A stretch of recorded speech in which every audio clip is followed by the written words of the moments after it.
Hello, magandang buhay sa inyo lahat. It's a really beautiful Saturday morning. Ha?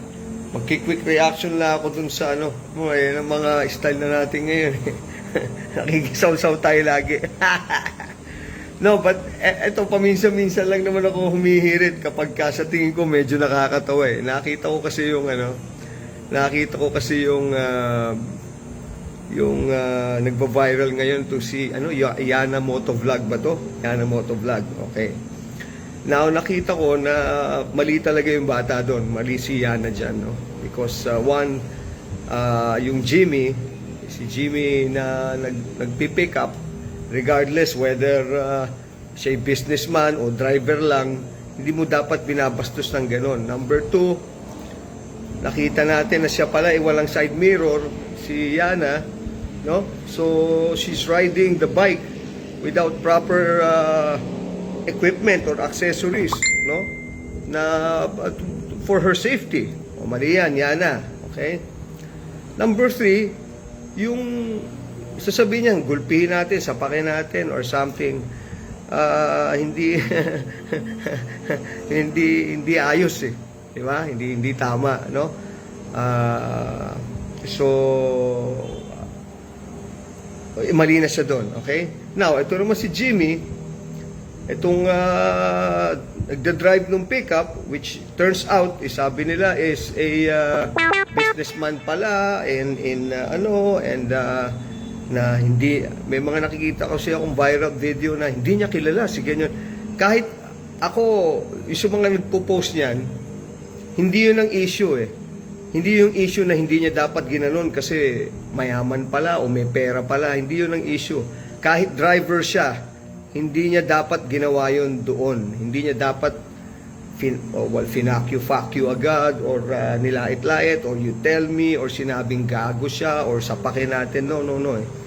Hindi yun. It's not a matter of personalities. It's not a matter of you're rich or you're poor.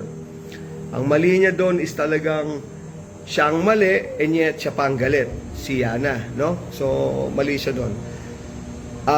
Now, tama naman si Yana because she issued already a public apology.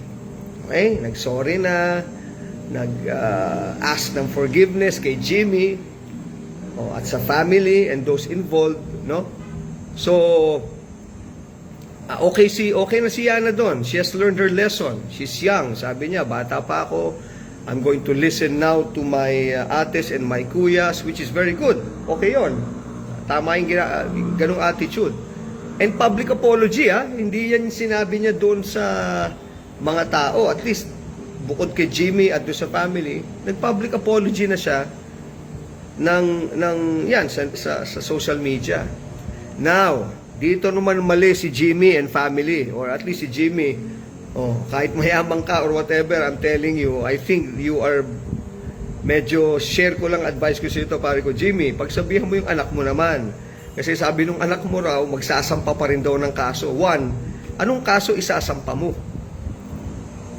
Defamation or cyberbullying or something? I do not see, you have to have, when you take it to court, medyo nakakatawa. 1, nag-apologize na yung bata. It's not even a grave threat. I will not even get threatened by a girl riding a motorcycle. Ang mali mo dyan, Jimmy, ito akin lang, pare ko, ha? Pare-pareho tayong mga lalaki, pare-pareho tayong mga negosyante, pare-pareho tayong may mga Jimmy, unang-una yung ganun, ang dami kong, lalo ako, ako na-encounter ko yan, siguro hindi mo nila ako nakikita, minsan sa kotse, ganyan, merong mga gago talaga na kamote driver, no? Kamote rider, not that we're saying. Kamote talaga eh.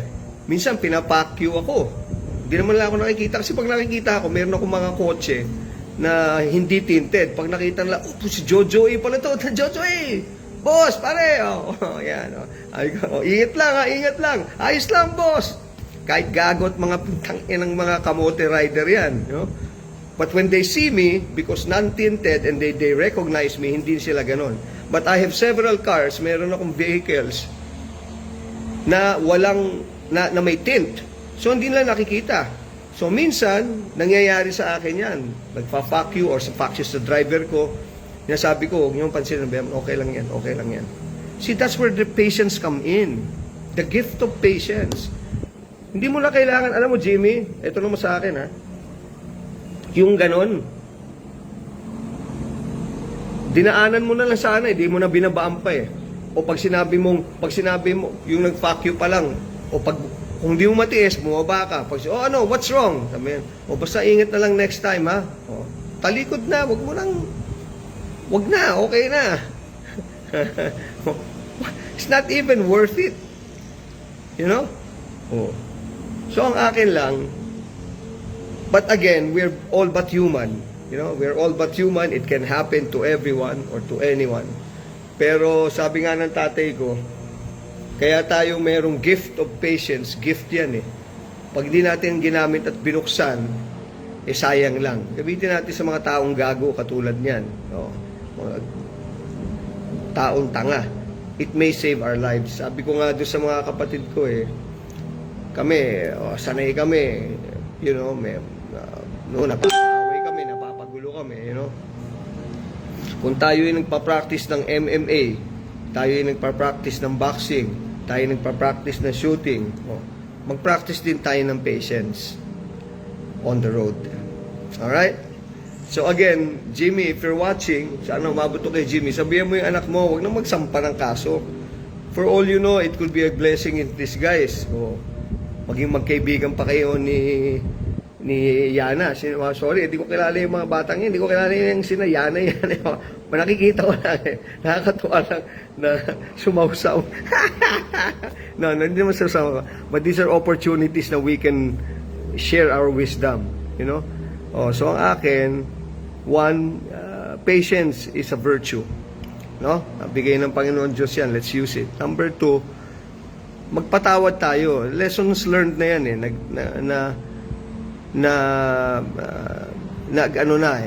Natuto na yung si Yana. Natuto na yung bata. Yan yun na.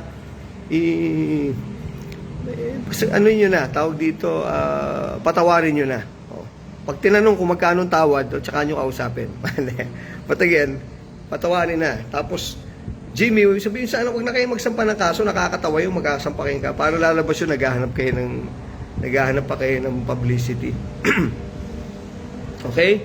So, like I always tell my kids, what do we have? These are stories. Things that happen in your life are all stories.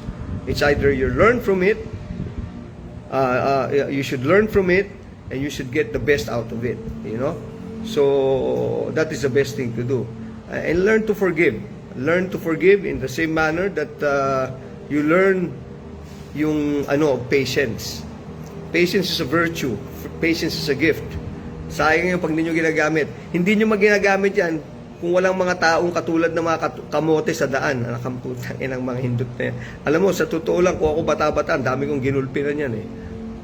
Pero wala na eh, hindi na eh. Kumbaga, you learn eh. You learn to forgive, you learn to let it go. You know? And it's good also. Okay? So, again, Jimmy, wag mo nang magpatawad na lang, bari ko.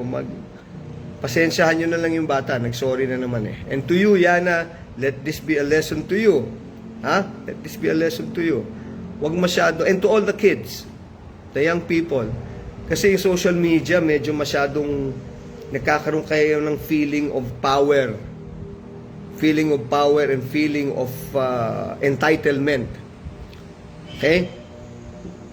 Nabuwasan nyo yung ganyan. Kasi, patience will always, it can save your life. Ganun na lang. It can save your life. So, yun lang. Kwentuhan lang tayo sa umaga, no? So, bati lang muna tayo. Sino ba nandyan? Si Tonyo. Oh, yes. All we need is just a little patience. Oh, tama, Tonyo. Boyet. Ay, kumusta ka na, Boyet? I hope you're feeling better, ha? Sino pa ba yung ating mga dyan? Oy, si Ilet. Ilet! Ay, aking beautiful cousin. Vanessa. Hello, Vanessa. Sino pa yan? Fred, good morning. Sino pa ba? Okay, so yun lang. And then, siguro dapat gumawa na ako ng live na ganyan, no? Lagi ko sinasabi nang gumawa ako ng live, di ko na magagawa. So, okay. Well, again, last na, no? Asking forgiveness, saying sorry, makes you a better person. It makes you a stronger person. So, Yana, very good, nag-sorry ka. Jimmy, tanggapin mo na pare ko yung it's a blessing to you also. It's a good vibes in the universe. Positive yan. Magpatawad ka na. Okay? And then, number 2, sabihin mo sa anak mo, kalokohan yung magfa-file pa ng kaso. Nakakatawa eh. Alright, so, again, have a happy Saturday. It's a great week. It's a great day. And abundance and blessings to everyone. I will drink my morning water. Ang tawag dito. Bottoms up para sa inyo.